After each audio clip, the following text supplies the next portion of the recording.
Hello, Chiefs Kingdom, and welcome to the Arrowhead Kingdom CHIEFScast, live from the MKE, where we will be talking Chiefs and all things NFL. I am Chris.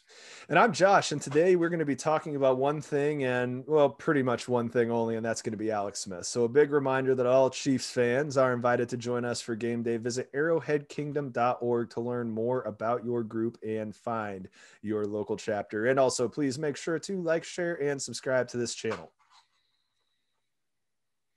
And we don't have any guests, but we are, of course, presented by Complete Weddings and Events, your leading provider of photo, video, DJ, photo booth, lighting, and coordination services. So please make sure that you visit them at completewedo.com. So let's talk Alex Smith. And we're obviously talking about him because he retired, I want to say semi-unexpectedly.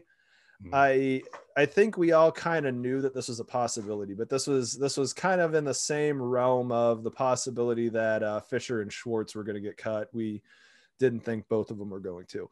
And I think we all kind of expected that Smith was going to have one more year or two, in him. But this could have been a situation where being a true journeyman just wasn't really anything of the appetite. It could have been a thing where he proved his point by getting the comeback player of the year. Hell, it could have been a thing where his wife is just like, you're done. The sport almost killed you, and I don't really want to see if it has the chance to finish the job. And I definitely don't want to see if it happens for a terrible team or something to that effect. Regardless, he's retired, and I think we have some stuff to talk about. So I think what we want to do is let's talk about his career in four parts. So we got drafted, the Jim Harbaugh era, his time with the Chiefs, then the Washington football team. And then I think we kind of go into, where we go from there. So let's get started and just talk about the one, the only man, the myth, the legend, AS11, who I know that we on this show have always just had a lot of affection for. So let's talk about the first part of his career where he was drafted out of college. So kind of go back to what your thoughts were during that period of time. Well, even him coming out of college, it was pretty meteoric the way that he rose up the draft board, because going into that draft, Aaron Rodgers, which, rightfully so, was the prospect out of Cal. And I don't know exactly when Alex Smith really started to get national attention. He definitely got it in the bowl game that they played. He had just an outstanding season under Urban Meyer, and then found himself as, pretty much the no doubt 1-1 coming into the 2005 draft. This was also in the era where, their rookie contracts were still lucrative. So, I mean, he made a lot of money getting drafted number one overall. And the other thing was, the thing that really stood out with him, and I looked this up last night, is he had a really high Wonderlic score at the combine. So he had a 40 out of 50, which, that's pretty exceptional. And I can tell you, I've taken the Wonderlic myself, and I didn't come anywhere near that. But, this guy just seemed to have all the tools, cerebrally, great athlete, good arm. So, I mean, he was, in the 49ers' eyes, the definitive pick at number one. Yeah, so every year, I feel like when we're talking about quarterbacks in particular, there's always the idea that you're gonna, break the draft or beat the draft, and think of it as beating, impossible video game like the original 8-bit Nintendo Teenage Mutant Ninja Turtles game that I don't know anybody who's ever beaten that game. No, yeah, exactly. So that game is just sadistic and horrible, yes. Which is what I think the NFL draft is, and that seemed to be the thing where, somebody had talked themselves out of picking Aaron Rodgers. And it was kind of how the Colts almost talked themselves out of picking Peyton Manning for Ryan Leaf. That was an actual debate. And I mean, let's just kind of fast forward to this year where it's not difficult to find somebody saying that, well, Trevor Lawrence surely shouldn't be the first pick. So did you view Smith taking over Rodgers as the first overall pick as somebody trying to kind of beat the game? that year? Um, well, what do you mean in terms of beating the game? So Like, in other words, Rodgers is kind of the obvious guy, and the yeah. 49ers made themselves talk themselves out Oh yeah. of Well, taking that pick. and the big talk was really over Rogers' mechanics, where there really weren't any questions over Smith's. That's what really got talked about ad nauseum. Was also, I think, Jeff Tedford was his coach, and Jeff Tedford had a history of coaching quarterbacks with this kind of really, I don't know, statuesque type of throwing motion. They just kept pushing down to Rogers, which kept knocking down his draft stock. Um, I remember that being really the big thing. Was Smith just seemed to be mechanically as fundamentally sound as anyone. Yeah. So he's the guy that the high school basketball coach likes Yeah, because he never does a finger roll. pretty much. Okay. Yeah, gotcha. So I would say that I roughly remember it kind of the same thing. And I think we both have similar just I guess thoughts back to that draft and just seeing Aaron Rodgers just put out on stage to look like a fool. And we're sitting in the green room, I guess. And I think because of that, they kind of changed the way they did that, right? Where they quit putting cameras in the green room, so you didn't have somebody that got embarrassed, Sure. quote unquote, the way Aaron Rodgers was. He's clearly gotten a lot of the last year, so I Oh would yeah. imagine that he's fine. But the other thing that I think is crazy, just thinking back to that era where it wasn't this quarterback grubbing, just QB, Mm-hmm. hungry type of thing. Because if that draft happened again, I don't even remember who the rest of the top 5 picks were. I don't either. But I guarantee Rodgers wouldn't have made that out if we were in this period of time. Oh yeah, he probably would have been too. I mean, it's just Let's go yeah, back. So 2005 NFL draft, round by round. So let's see here. The way that draft went, so it was Niners, Dolphins, Browns, Bears, and so this was this was the Ronnie Brown.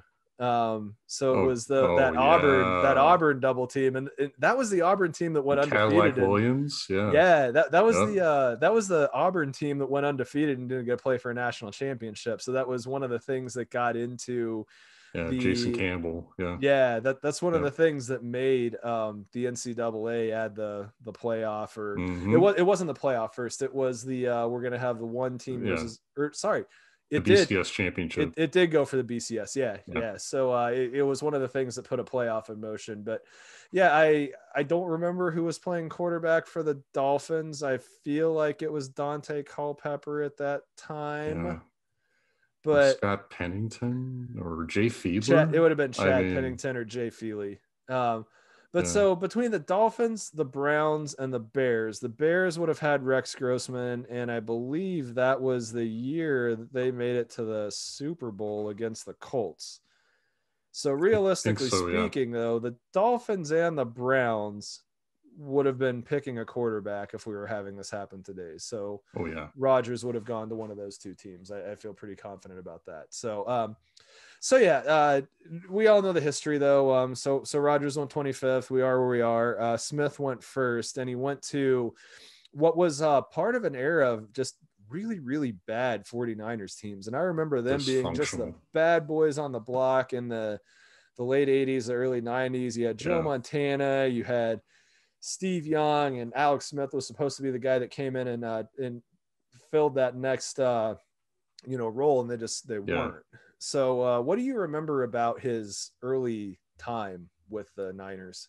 Just the whole fact that there was never any stability in the coaching staff. So, he, in his first 6 seasons, one season he was injured, but if you count the 5 that he actually played in, all 5 years, he had a different offensive coordinator. Yeah. I mean, it was just, the ground was constantly moving beneath him. Um, I remember when him and the 49ers came in to play the Chiefs. Gosh, it might have been something like 2007 or something like that. And, he was It was still, I think 7 it or 8, and was, this was week yeah, it 3, was I Mike believe. Singletary, I think was the head coach. Yeah, yeah. Yeah. Actually, would that have been when did Harbaugh actually go to? 2011 was So his first that year. that would have been the 2010 season with Matt Castle. Oh Because I yeah, that's because I right. I Because went to that game. Moeaki made that sick catch in the Exactly. end zone. I Yeah. remember going to that game with my brother-in-law, and we Yeah. just beat the absolute brakes off Yep. of the 49ers. Yeah, yeah. Those teams are just horrible. Just They absolutely were. horrible. They're bad. And it was a thing like how could that franchise have sank so low? Yeah. And I think that it probably doesn't get talked about enough. I mean, how many quarterbacks put in the same situation that he was in do you just not hear from I again? you think if Aaron Rodgers had been in that situation, Yeah, would it I have mean, been really? different? I mean, that's a pretty big Yeah. what if game. Do you remember the ESPN microsite Grantland that Bill Simmons ran? I do remember that. Okay. Yeah. That was one of my favorite things that they ever did. I always enjoyed page 2, but I loved Grantland when Bill Simmons got to Hmm. run that. That's where we got Bill Barnwell. That's where we got Zach Okay. Lowe. Shame on ESPN for ruining whatever that was. Yeah. You know, whatever. Bill Simmons might have been a little bit over the top, but the guy who was running Compared to ESPN at the Stephen A. time. Smith, but yeah, Yeah, well, but still, I mean, they're the same guy, and it was fun, they are. you They know. are. And Yeah. ESPN was run by a total jackass. I don't remember the guy's name, and I'm not going to look it up because I don't care. I don't Um, either. but yeah, exactly. But it was just stupid that they got rid of that. But one thing that I remember is the Grantland staff did a bad quarterback league. Do you remember that? I don't. Okay, so this was phenomenal. This is probably the most fun that I've ever had with a fantasy league. But the concept was you get points for bad quarterback play and you get penalized for good quarterback play. And so you draft an entire team's depth chart and you got points for pick sixes, for interceptions, for 3+ turnovers, and you lost points if they threw for 300 yards. You lost points if they threw 3 touchdown passes, things of that nature. And I always remember we did it for a couple of years. It was me and a group of friends, and the 49ers were always high scoring. Yeah. Always high scoring. And then 2011 happened, and I feel like they actually killed somebody's season. Yeah. No, I mean that was just a clown show. I mean, Yeah. I think the only year he actually started to show some promise is when Norv Turner was the offensive head coach, or sorry, the offensive coordinator. Yeah. But again, he was hardly there. He couldn't actually work with him and help Yeah. develop him. Yeah. But obviously, we talked about how stuff got better with Harbaugh. So, Yeah. what do you remember from the Harbaugh era? Well, so here's a comparison. The 5 seasons, basically his rookie contract over Yeah, 6 seasons, he played 5. As a starter, he was 19-33. With Jim Harbaugh over, roughly 1 3/4 of a season, 19-5-1. He had just as many wins in his time with Harbaugh as he had his entire length of his rookie contract. yeah, The thing that I remember is that, Harbaugh was very good at playing to his quarterback's strengths. And one of Alex's biggest strengths was his athleticism. I mean, and we continue to see that with him as a Chief. But I mean, he turned Alex into a stabilizing force. mm-hmm. And again, he 19-5-1. I mean, that's him developing as being a winner.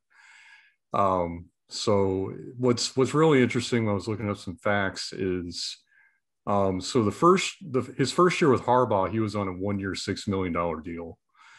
And then he basically was a free agent after that. And Harbaugh and the 49ers were actually pretty hot on the Peyton Manning sweepstakes when he was yeah, out and about. Manning doesn't get signed by the 49ers. He goes to the Broncos. So what do the 49ers do? They come back and they re-sign Alex 3 for 24. So, I mean, that's kind of the start of Alex being, let's call it the second choice. Yeah. And, what would he have done if he'd not gotten a concussion in 2012? Would he have taken that team to the Super Bowl? I don't know. But I do remember that playoff game he had against the Saints. I That's what I thought, was gonna say. yeah, You know, Alex Smith yeah, became a winner in that game. he That's really exactly what I was flashed. gonna say. Yeah, and one fun fact there is that he was the first quarterback in NFL playoff history to lead his team in 2 game winning drives in the last 3 minutes. I mean, he just would not let that team lose. And of course, they lost to the Giants, not because of him. So, yeah, I wonder what could have happened there for him. Yeah, yeah, and that was the Giants after they Mm-hmm. stunned the Packers, the 15-1 Packers, Yes. Yep. that lost to the Romeo Crennel, Kyle Orton Chiefs. Yep. Yeah, I remember. Were you living in Milwaukee by then? No, no, we I were in was, and Chicago that year. everybody that I worked with was mad after that game. Just mad. Yeah. Yeah. Oh no, it was our first year in Milwaukee. Sorry. Yeah. Yeah. Yeah. Yeah. That was awesome. Yeah. So okay, so he was the second choice, and then obviously the Kaepernick thing happened, and they got the Ravens to the brink. So yeah, it's kind of a what if. Could Mm-hmm. Alex Smith have possibly beaten the Ravens? I don't know. I mean, there's a part of me that thinks that I have a hard time picturing that happening, but Yeah. Yeah. And I think, his career with the Chiefs would probably back that up. yeah. But still, I mean, you finally got to see Alex Smith as Alex Smith. Like you finally got to see the Yeah. talent and you got to see why he was drafted 1-1. And I think we're mixing up years. So the year that the Kaepernick took Mm-hmm. the Niners to the Super Bowl, they actually beat 2012. the Packers. Yeah. And the year before, Yeah. They went, 2011, Kaepernick ran was crazy over the Packers in that yeah, game. that Yeah. that yeah, but the year before was the year the Packers went 15-1. Yes. Lost to the Yeah. The Chiefs in Giants 2011. Yeah, and the Giants played the Patriots, and you ended had up the winning the Super Bowl. Wes Welker couldn't catch a ball, and you had Giselle saying like, "Oh, my husband can't throw and catch the ball." We'll talk about him a little bit more later. Yeah.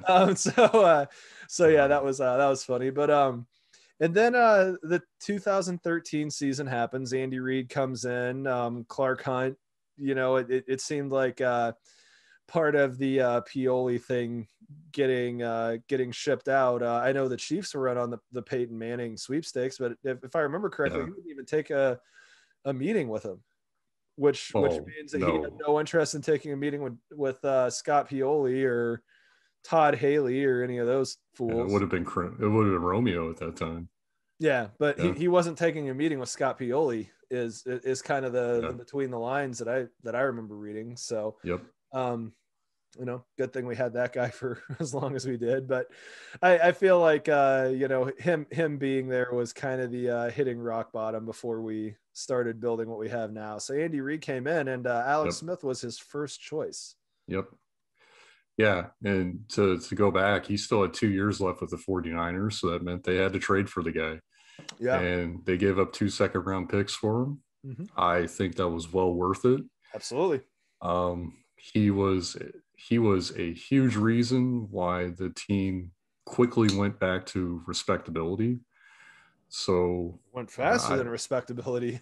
well, yeah, I mean they came out of the gates, 9-0. I mean that was surreal at that time. That But stupid Indy playoff game.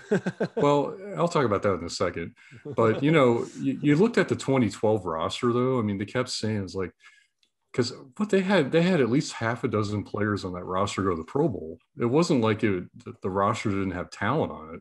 Yeah.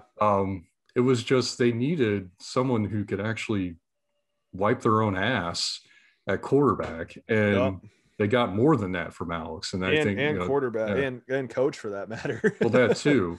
Yeah, stop trying to push Tyler Palco out there, but Oh God. you know, it was Do me a yeah. favor and never bring that name up again on this. Hey, you brought up Todd Haley. I'll bring up Tyler Palco. They Those go are hand in two hand. completely different things, and you know it. Those two in my eyes are joined at the hip. But Oh, yeah.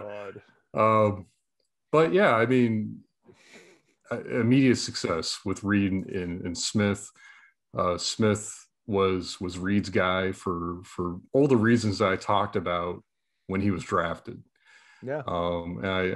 I know that Andy had his eye on him for quite a while. I wouldn't have been surprised if he tried to get him to Philadelphia at some He point. did try to. Yeah. He made it clear that he tried to, because I remember when that whole thing was happening, there was a level of people that I would say probably fell into that list of, no, he was why we drafted the Niners in the bad quarterback league. Mm-hmm. And that was great that he beat the Saints team, which we talked ourselves into being more vulnerable than they probably were in that playoff run. And we're just like, God, why the hell would you go out and get Alex Smith? But Reed was just like, I'm going to stop you guys all right there. I've won a lot of games, and I wanted to get him in Philadelphia, and it never worked out. So it was kind of the flyer, and I would say most Chiefs fans ended up accepting him, and a good number of them, I think, kind of went where you and I did, where we ended up just kind of loving the guy. Yeah, I did it. Don't get me wrong. I knew his limitations. For sure. It was For really sure. obvious to me, For sure. especially in 2016. That's when it really hit ahead for me. But still, I mean, you go back. What era would you rather have? The 2013 to 2017 with Alex Smith, or let's say the 1993 to 1997 era where you got Montana, Bono, and Gerbeck? Yeah, I mean, I personally would seriously consider riding in the 2003-ish Trent Green high flying offense. Sure. I'll be the first to tell you that I prefer offense over defense if I have to watch something. I think that's especially today's game. Yeah. Yeah, but I've always personally thought that was more fun. To me, a fun football game is that you're going to put up 40 and you're going to play, enough defense to hold them under 30. And that's a pretty solid beatdown. Like that's what I've always kind of considered an ideal football game. So I would say that I probably, prefer the Alex Smith era, and it's not even close. Well, the reason why I go back to the 90s is I kind of look at those offenses to be somewhat similar in terms of their averageness. Yeah. And it was, I think the 13, 14, and 15 defenses were really good. Not as good as the 93 to 97 defenses, but still. No. But still, it was kind of the same thing. You get to the playoffs, and normally what happens is that the better quarterback wins. And unfortunately, the only playoff game that he won as a Chief was against Brian Hoyer. But still, so it was on a schedule. Yeah, you got to get to the playoffs, get to the Super Bowl, and he got there 4 out of 5 years. Yeah, exactly.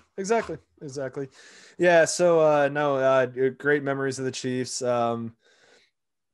That Indy game, Smith, I thought, played out of his mind. He was incredible that game. And the thing, I was going to say, I was at that game, and the thing that I remember, and this is probably one of those lines that's just going to bother me till the day I die. I remember the pass to Dwayne Bowe that he should have hauled in, and I remember him making a comment like, well, I probably could have caught that, but I would have hurt myself. It's just like, oh God, why would you say that out loud? It's like, that wasn't the first time he said something like that. You can't say that to everybody. It's just like, you needed to break your leg catching that ball. It's just, come on, man. Dwayne Bowe was maddening. No, I mean, and I think Jamal got hurt in the first quarter of that game too. He did. So it wasn't like he had Jamal for most of that game. No, he had Niall Davis and who was a third string running back. Because I also remember, in addition to Dwayne Bowe not catching that ball, the third string running back, dropped the ball. Darrell Williams when Patrick Mahomes Superman and threw a ball and it hit him in the face, and it's just like, God, you can't even come back and play next year. Well, I but know he was one of their best special teamers. I think he was the up man on the punt squad. he But he yeah, was he was, and that, yeah, I can't remember his name, but I can't either. we're thinking of the same guy and everything. Yeah. But anyway, so it got to the point where he was Patrick Mahomes' trainer, and there's nothing more pro about Alex Smith for me than what he did to get Patrick Mahomes to where he is. And I just think about the Eagles. The Eagles are going to be a disaster this year. And their coach is trying to, beat the video game again. We'll say he's trying to beat Battletoads, another game. I don't know anybody who beat that game, but that game was that game was, even 10 times more fun than the Teenage Mutant Ninja Turtles game. The Ninja Turtles game was just a chore. That game was pain, We all played it. Nobody liked it. At least you can pick up different things and beat people with them on Battletoads. Exactly. I mean, but Battletoads is an awesome game, but it gets to the point where they have those things where you're on the speeder bike and you got the like Stonehenge things, and the first one's sadistically fast, and it's just like, why does the third one have to be 3 times faster? Just make it longer. This is stupid. This game is dumb. But anyway, so the Eagles coach seems to be playing Battletoads, and he seems to think that he can, go out and be like, oh yeah, we're totally going to have a quarterback competition. It's just like, why in the F did you pick up Joe Flacco as your free agent move and trade out of a spot where you could draft a quarterback to turn around and say stupid nonsense like that? It's just like, it's Jalen Hurts. It's Jalen Hurts. And then at this point, Flacco's sitting there going, well, it's not my job to be anybody's mentor. Yeah, because you're a dick and not a professional. It's just, I don't respect Joe Flacco. Exactly. He's just such a D-bag, and I don't know. It's just dumb. Yeah. So, kudos to Alex Smith for that. And, when we get into the where do we go from here, we'll reiterate this more. But my personal belief, and it has been for a long time, Smith's name belongs in the Ring of Honor. But let's talk about where he went after the Chiefs. So he went to the Washington football team, and I was happy for him because he got picked up by a team that wanted him. Yeah, and he got paid too. I mean, when he got traded, he immediately signed a 4-year, $94 million extension. So I was really happy for him. And then the injury. Yep. Yeah, and then the injury, and I think everybody saw enough of that video. But to turn around and win the comeback player of the year last year into, essentially with half a season of work, will that team to the playoffs? I'm still kind of blown away that Washington didn't try to run it back with him for at least one more season. But the only thing that I question is, maybe he told him not to. And he seems like the kind of guy that would say not to if he. Yeah. I seriously doubt that his leg could actually withstand a 16-game season. I think that had a lot to do with why he wasn't able to start the playoff game against the Bucs. Sure. But, I mean, I think, we talked a little bit about and actually the Jaguars did try and recruit him. Urban Meyer wanted to bring him in. So it wasn't like nobody wanted him. Yeah. But to go back to his injury, if you have not seen the E60 Project 11 documentary, first thing, you better have a strong stomach, or I would recommend looking away in certain parts, but you will gain such a tremendous appreciation for what he overcame. I mean, you can hear stories all you want, but until you actually maybe not see it all the way, again, if you have a weak stomach for that, but still you find out enough without actually having to see what he went through. It's almost a miracle. See, I don't even know that you need to see anything as much to appreciate. The thing that I remember is the whole clip where the doctor is going to his parents and his wife and just saying, hey, we're taking him into surgery. We're going to save his life and his leg in that order. And it's just like, well, wow. Okay.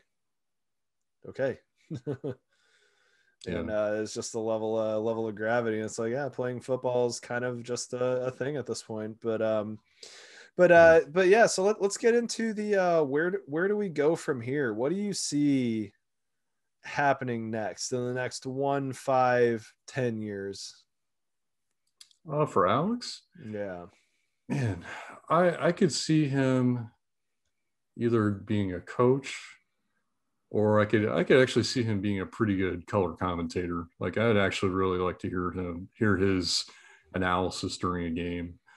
And again, going back to that cerebral thing with him. But yeah, I mean, I think both of those would be two good avenues for him. Yeah, I could see him being a Tony Romo type, Yeah. where it's one of those you just have no idea how good he's going to be. I'm kind of expecting from a 1-year standpoint. I kind of expect him to take a year off, just given how this whole thing was. So I expect him to take a year off. But I think over the next 5 years, we're going to see him make a couple of TV appearances. But I always kind of viewed him as a coach, and the fact that Reed's sitting there saying, I got first dibs. Picture him being Mahomes' quarterback coach. Would that not be the coolest thing in the world? It would be. And, considering how hot of a candidate Mike Kafka is going to be again next year, I mean, and Bieniemy sooner or later, Bieniemy's obviously got to get a job. So, but there's going to be an opening at the QB coach position here next year. I guarantee it, one way or the other. So I mean, picture him stepping in as a quarterback coach, getting to a point of being a offensive coordinator. I mean, I think the 10-year thing is he's going to be either making Tony Romo money in a booth, or he's going to be a head coach in the NFL. And I'm betting on the second one. But just to reiterate, Ring of Honor, he is the number 3 statistical quarterback for the Chiefs that we've ever had. That's it. And won the first playoff game in 20 years. And I think it has to be considered that he sat there and personally mentored and groomed what's probably going to end up being the best quarterback that we've ever had, who could end up being the best quarterback the NFL's ever seen. Obviously it has to be said, Brady, still has a lot to say about that, but Mahomes has a long career ahead of him and everything. And he's obviously, owes a lot of that to Smith, and he said as much, and he did. He doesn't have to say any of that. And, we're fortunate that I think we have good organizational culture, and we've had bad people. We talked about the Haleys and the Piolis and things of that nature, but we always had a good owner. And, the things that I think about, I remember Emmanuel Sanders, hate that guy. And it's I know exactly what you're talking about. Yeah. And he came into the building, but since then, and I remember this being pointed out by a handful of different people, Clark Hunt has not had somebody come into his building that he wanted to leave with a contract that hasn't. Yeah. And it's just Clark Hunt gets his guy. And if there's anything to appreciate from an owner more than that, I don't know what it is. I mean, every fan in the world wants their ownership, regardless of what sport it is, to invest. Well, think about the Pioli hiring, though. At the time, Pioli was the guy. I walked around saying, "In Pioli we trust." I was one of those guys. I loved Pioli. Yes. So I mean, to further capitalize on Clark Hunt and Lamar Hunt before him. I mean, Todd Haley was the guy. Todd Haley was the guy. He was the hottest coaching prospect. Somebody was going to get him, and by God, it was us. Yeah. And Emmanuel Sanders was like the one thing that we didn't get. And if you go 2 out of 3, you're in the Hall of Fame in baseball, playing Yankee Stadium. I gotta tell you, it really did make me happy to see him not bring in that catch in the Super Bowl and as a 49er. Absolutely. I was so tired of that guy coming back and biting us as a Bronco. So absolutely. I cannot stand Emmanuel Sanders, and I know now that we're saying this, you and I are going to be at some Arrowhead Kingdom event one day, and Emmanuel Sanders is going to come in, and we're going to sit at a bar and crush beers with him, and he's going to be the coolest dude in the world. But as of right now, I have to assume that he's somebody who, like, pushes kids into the pool as he's walking by him. So Yep. So yeah. All right. So while we're talking about quarterbacks, I know that we didn't intend on talking about this tonight. In Well, fact, actually, I got a quick question back to you. Sure. Yeah. What's your favorite Alex Smith memory? My favorite Alex Smith memory. I've got to say that it was Or game? Yeah, it was that Texans playoff game win. The obvious one's the one behind you. That Chargers win and watching him go nuts, but getting that playoff demon off the back. I mean, there's nothing that I hate more when you get into playoff type of scenario for any team that you're watching and you got some kind of streak of ineptitude that you're running on. And there was nothing worse than, oh, well, we all know the Chiefs haven't won a playoff game and blah, blah, blah, and I'm more than happy to hear that the Detroit Lions have to deal with that crap now and they can deal with it exclusively. Yes. And the Bengals and whoever else. It's just like, I don't even care. It's not us. It's not us. Nope. It's not us, and so he got rid of that stupid 20-year streak. And, he's a Ring of Honor guy because of that alone. Mm-hmm. And even if he would have thrown for like 10 yards and 6 interceptions, he was still the quarterback of the team that won that game. So yeah, I mean, I'll always have a level of affection for Niall Davis for that kickoff return at the very beginning. Mm-hmm. And it's just one of those things where, it's just that's the thing that I liked the most. And just the overall stability and respectability to the franchise. Mm-hmm. What him and Reed came in and did. And I still love John Dorsey, I completely understand why everything happened the way that it did. I truly believe that the thing that got John Dorsey axed was cutting Macklin without anybody else knowing about it. But probably the final straw, but yeah, exactly. But John Dorsey tried to do things his own way. I get it. You don't get to the level where he is without pulling some of that. There's the whole saying that everybody gets one job above what they're, truly capable of, and you get over your skis. And if you don't get to the point where you're over your skis, your name's Jeff Bezos or something like that. And there's a couple of those. There's Bill Gates, there's Jeff Bezos, and Steve Jobs, and that's it. But yeah, so I know that we had no intention of having this episode because this came enough out of left field. Yeah, we're going to talk about a draft for the Chiefs fantasy team of the 21st century. So that's coming up.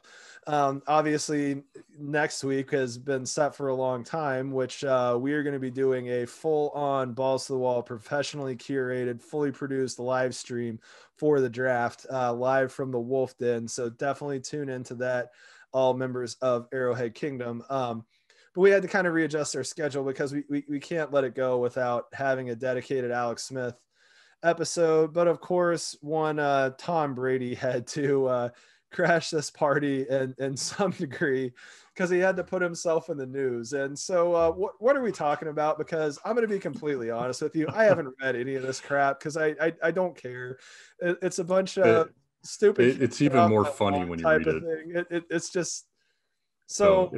It's worth the read. Yeah, so I'll read it. Okay, so in other words, we can pick jersey numbers, and really we're gonna let quarterbacks have 1 through 5 and stuff like that. So if Mahomes came out today, he could wear his 5 from Texas Tech. I mean, that's pretty much what we're talking about, right? Yeah. So here's the quote that is just gold because essentially the running backs, wide receivers, I think linebackers, basically a lot of positions that couldn't have single digit jersey numbers now can. But oh my God. So basically Tom's issue is the fact that it's going to be hard to know, okay, why not linemen wear whatever they want to? Why have numbers? Just have colored jerseys? Why not wear the same number? Dumb. He's essentially saying that because you're going to have players wearing similar type numbers on the defensive side of the ball that you're not going to know. Offensive linemen are going to get confused. So here's Which, what's ridiculous about this. I yeah, apologize for interrupting you, but some of the thing about no, Tom Brady and his greatness is the dude's got like a photographic memory and remembers stupid crap from yes, practices 15 years ago. It's like, you know who every single player is. Shut up. We will get off your lawn, okay? Old man Brady. We don't want to be over here anyway. We just hit our flipping baseball into your backyard and we just want to get it back. And the last thing any of us wanted to do was talk to you. So that's why we yep. jumped into your backyard. I mean, sorry. That's just one of the most crotchetiest things I have ever heard an NFL player say And they while say active. Belichick didn't rub off on him. You know, I mean, Yeah. that's just like the most Belichick-y BS you can possibly have. So I guess every time in college when a quarterback gets sacked, it's because of the numbers that the defense is wearing. Yeah, know? just like, oh That's been God, such a problem. Yeah, I didn't expect a 6'3" guy with a number 1 to be coming yeah. at me and putting me in the ground. Which, by the way, did you see Chris Jones's Earth Day video? No, I didn't. Okay, so he has a video for Earth Day. And it's just like, we want to make sure that people are close to the soil, especially quarterbacks on opposing teams. I'm the chairman of Sack Nation. Oh, by the way, support Earth Day as well, and don't pollute. Yeah, it's awesome. It's awesome. Oh, I love it. All right, so anything else before we get into final takes? No, I look forward to Tom Brady somehow getting a defensive back and his wide receiver confused because they're both wearing the number 3. I mean, that's going to be hilarious. Yeah. He's going to go colorblind. It's just you're fabricating problems. He is. And here's the thing. Problems have followed you your entire career. They're going to keep finding you. Yeah, I mean, you can complain about actual problems in the NFL, like instant replay. But yeah, exactly. You want to have a problem with this? Go ahead. We still don't know what a catch is, but by God, we gotta stop the D-backs from wearing a 1. Yes. All right. So final takes. Do you want me to go first so we can kind of wrap a little back and forth about what I was thinking about? Okay. Yeah. So I know you don't watch any soccer, but just the World Cup. Yeah, so I watch a pretty substantial amount. So have you followed any of this Super League thing? I have just seen the headlines, just like, you've only seen the headlines on the Brady story. That's pretty much where I'm at with that. So I want to start with, you tell me what you think is going on here. To me, it sounds like, I guess maybe let's call it the big boys. Mm-hmm. The most successful organizations are wanting to basically get the chance to play each other without getting picked off by a lesser team in a tournament format. That is pretty spot on. Okay. Okay. So every year the biggest competition in the world is the UEFA, which is a European federation. So think all of Europe.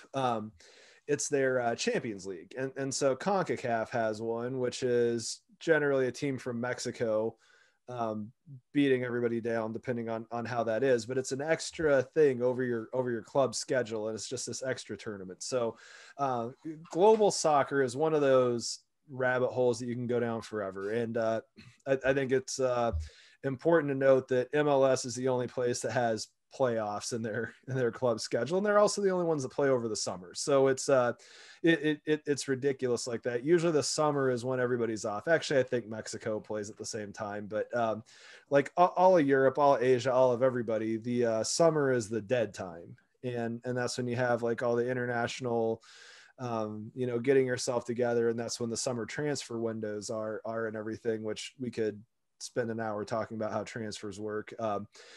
Basically any player can be bought by any team in the world during a period of time if you just pay enough money to the club that you're taking the player from. So I'll kind of leave it at that. But so you've got your domestic leagues. There will be cups. So think MLS, US Open Cup. It's a single elimination tournament where you go expanded based on the general places in the club.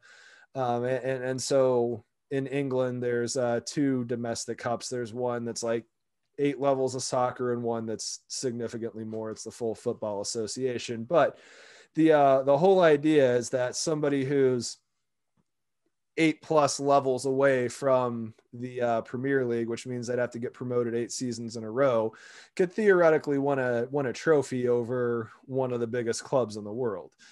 So the Champions League is the be all end all, toughest thing to play into. Best of the best make it in there, and generally speaking, you're going to see your Manchester Uniteds, your Manchester Cities, your Real Madrids, your Barcelonas, and even though you don't follow soccer at all, I know that you've probably at least heard these names.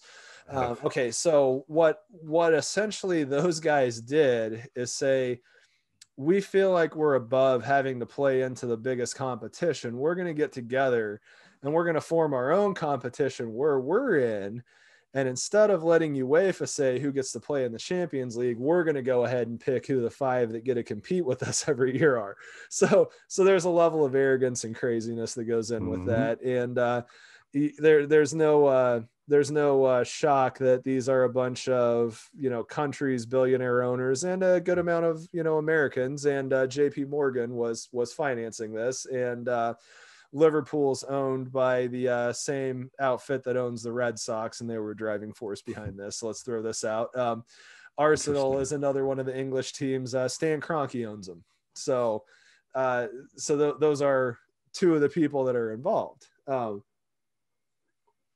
they essentially said, UEFA, you don't know what you're doing well enough, and we promised our fans that we're going to be in the highest level of competition every year. So rather than playing into it and investing the way that, is necessary and then having a level of luck, we're going to just go ahead and make our own competition and go from there. So the first thing that happens is the holier than thou UEFA and FIFA were just like, oh, well, you're not going to play in the Champions League. You're not going to play in the World Cup or anything like that. So think of the 12 biggest clubs in the world. And I would say that they probably have easily 50 of the top 100 players in soccer. So we're going to have a World Cup without 50 of the top 100 players because, FIFA got offended, if you will. So that's some of the stakes that were coming out in this. And, I'll be the first to say that I think it's kind of silly from time to time to think that you're going to tell somebody who owns something what they can and can't do with that property.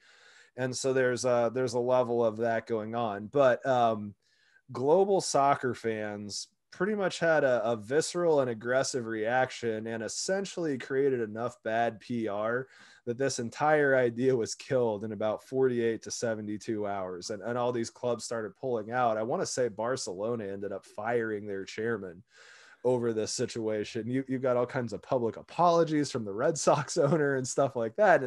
It's actually been pretty amazing because there's a level of just effect that I don't think you've ever seen on like a Daniel Snyder or a James Dolan or anything like that. I can't tell you that I share the personal level of like disgust that a lot of people, that I know in the soccer circles feel, but they got kind of the closest that you can get to truly affecting what an owner thinks without raising your own $5 billion and buying the team. So it's been pretty fascinating to watch, honestly. Yeah, that's to your point. I mean, that's one of the biggest 180s I've ever heard in terms of, just trying to act like you are just, to your point, arrogance. Yeah. Backpedaling. Just, yeah. How did you not see that type of response coming? I mean, yeah, and that's it. I mean, I would definitely say that they didn't read the room correctly. Katie Nolan, who's a Boston area, awesome reporter, got on the highly questionable and talked about how what's the name of the Red Sox owner? What the hell's that guy's name? Is it Duquette? No. John Henry? John Henry, yeah. So John Henry is the guy who had to go out and do the whole eat crow, apology, if you will.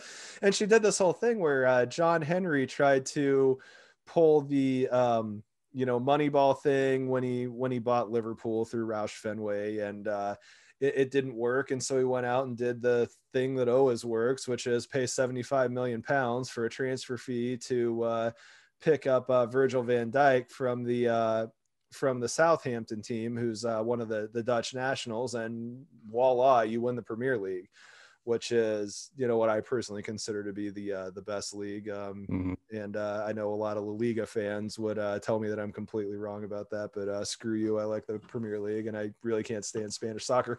But in any event, so he tried to outthink the system, and this was just what she was equating as another example of, you thought you were going to bring your American type of, we're going to do whatever we want, and we want playoffs and stuff like that type of thing in. And the world kind of rejected the game. And some of the context, James Corden had a really great thing where he got his audience to sit there and listen to him rant for 8 minutes. He's a West Ham fan, and West Ham was left out of this. But I also believe that if West Ham was included, he probably would have said a lot of the same things. But he brought it into, soccer's got this history of being, and football is what he said. So it's football, and we'll call it football.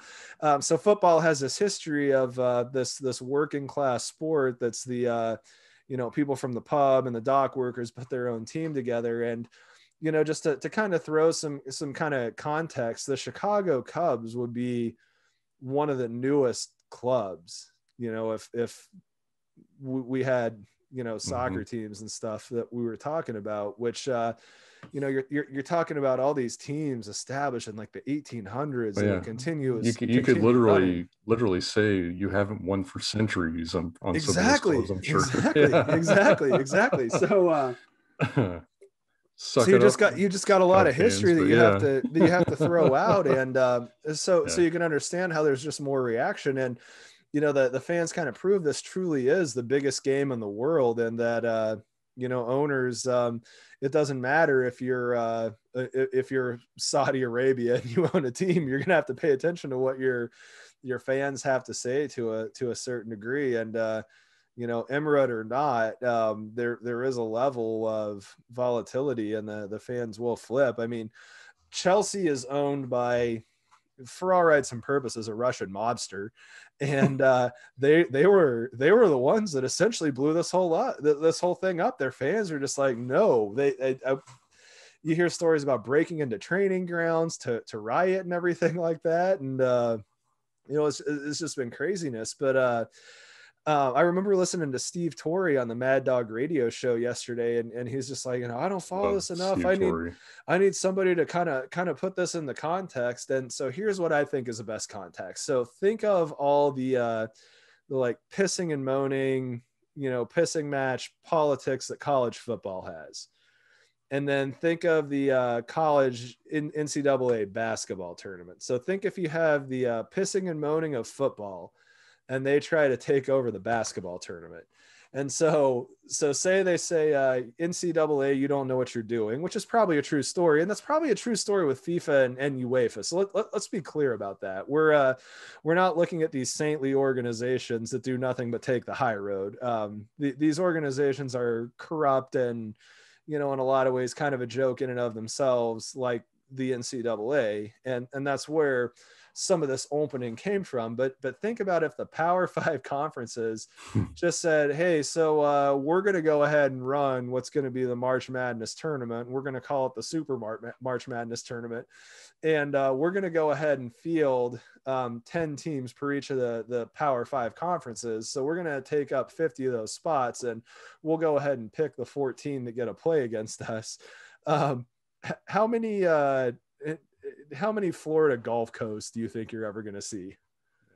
Yeah. Who is the 15 seed? Oral Roberts. Yeah. Oral UMBC. Roberts is never playing in this. Yeah. UMBC is never playing in this competition. And Norfolk State. Sorry, I had to get at Mizzou there, but yeah. Exactly. But if you think about it, and this is one of the things James Corden said, he's just like, it's the Champions League, and you have these guys sitting here trying to make this thing, and like 9 out of 10 times, these are the teams that are going to be playing. And it's like, you're fighting against the 1 out of 10 times that something interesting happens, and it's ridiculous. And that's it. I mean, so Oh yeah, I mean to go to your analogy, I mean if the NCAA tournament was made up of 64 Power Five teams, there's no way it would be bringing in the money it is because the first and second weekend would be nothing compared to what it is having the underdog available. And here's the thing that's crazy. I think it would bring in the same amount of money, and it might bring in more,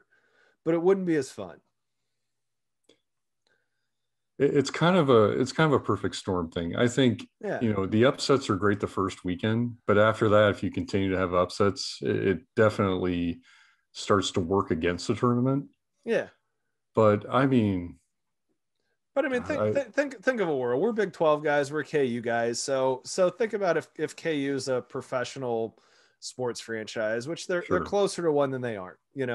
And this is essentially the owners coming in and saying, we'll be in the biggest competition every year. This is what you wanted. And so there's a level of appreciation we have to take.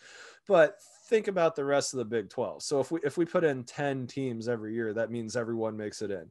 Mhm. Are you telling me that there couldn't be a situation where like a TCU that's just a garbage team, Jamie Dixon gets them, humming, and they end up going way farther than they should have? Well, no, it's just the whole, is it compelling to watch TCU take KU down to the last minute? I think you kind of get that in the conference tournaments where Yeah, I'm yeah, pretty sure that that's not going to bring in the viewership that, let's say, Bucknell takes KU to the brink of defeat. I mean, because you're looking at, it's also the size of school too. I mean, you're yeah. talking about, you know, schools that are in the thousands against the big boys, the blue bloods, and the tens of thousands. So Yeah. yeah, that's my take on the NCAA tournament. But yeah, Yeah, so it's interesting stuff, but in any event, it looks like yeah, the fans won. This is yep, this is a thing where the fans won, and I can't tell you that I was looking forward to a Super League by any means. I didn't have the sense of rage that this tried to happen, but yeah, and in a lot of ways, I kind of looked at it as the Big 12, well, not Big 12 as a college conference, but the 12 big clubs that pulled this. It was the answer is no until you ask, and they asked and they got a pretty emphatic no. So yeah, I think we're going to be kind of back to business as usual with soccer.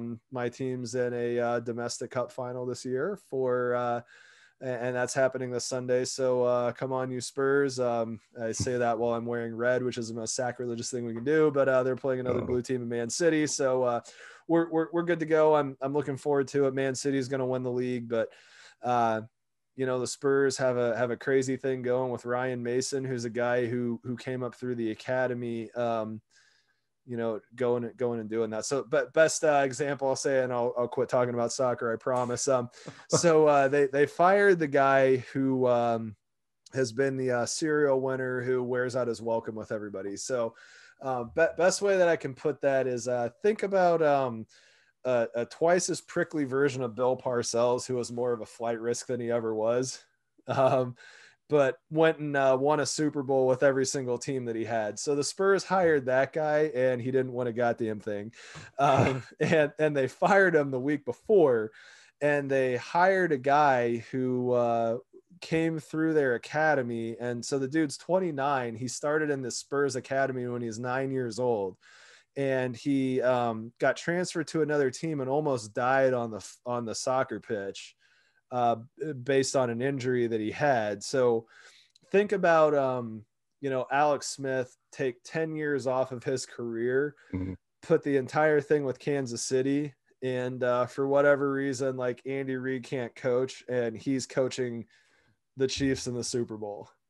And that's what's going on this Todd summer. Haley is coaching the Chiefs in the Super Bowl. No, Alex Smith. Alex Smith. Wow, Smith. Okay. Yeah. So take 10 years off of Alex. Okay. Yep. So make Alex Smith's injury happen 10 years earlier. Okay. He played his entire career with the Chiefs.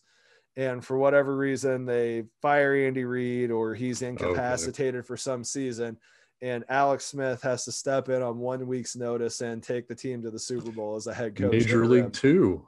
Exactly. Jake Taylor, man. He's Jake Taylor. That's Yeah. even better. So Yep. Jake Taylor is running the team this weekend, and Yes. I'm just thoroughly excited. So anyway, what is your final take after I spent way more time than we were supposed to talking about that?